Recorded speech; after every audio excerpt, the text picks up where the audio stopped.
He said, sit down. I said, yeah. I said, oh, what's up? And he said, we found an abnormality in your intestine. I said, right, what is it? He said, well, I'm worried it's cancer. So I came out, and then Grant was waiting in the car because he'd taken me. And I said, they're worried it's cancer. And I'll never forget his face, and the tears came into his eyes. Oh, Grant. So I then worried about him, you know, more than...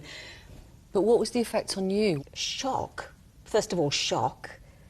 And I thought, right, and then you hold on to the positive, which was he said, we can fix this.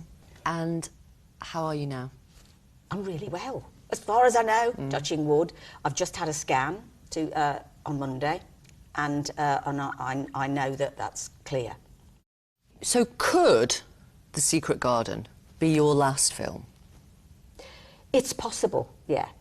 It's possible. But you know, something might come up. It would have to be something I really engaged with, and that didn't have a killing schedule. I'm not saying I'll never act again, but I don't think I can go back to, certainly not 6 days a week, 5 days a week, 5 in the morning till 7 o'clock at night, with a big part, with having to learn life, and the stress of it. Your wonderful friend, Victoria Wood, 2 years previously to you being diagnosed, she died of cancer. Yeah, yeah. And you must have thought about her when you got your diagnosis. Oh, God, yeah. I thought of her loads and how frightened she must have been, because at least I could have an operation. She couldn't. They couldn't operate where her cancer was.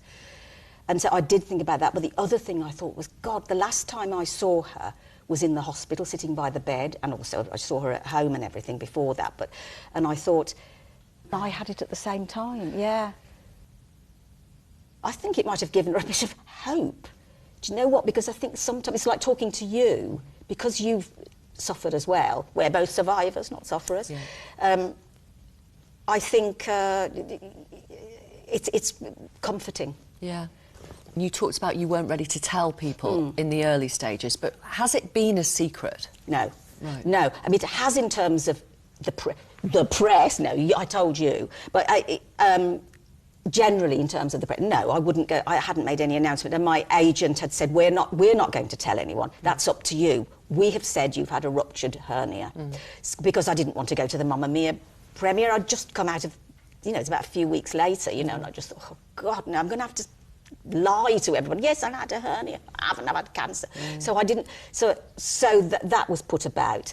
But when I met people, when I went to the voiceovers, they say, oh, what are you doing next? And I say, oh, I'm not doing anything because I've had cancer, actually, so I'm taking time out. And they all go, you know, because cancer's still a shocking word. Bowel cancer, because it involves your bottom. Yes. It can stop people going to the doctors because they're embarrassed or they're afraid. What would you say to them about that? What would you say to people? It's part of your bowel is part of your digestive system. It's just what digests your food, and I think you just have to remember that. And it's just, you've got to go and get things checked, and doctors are used to bottoms. They've got one themselves, you know, hopefully. No.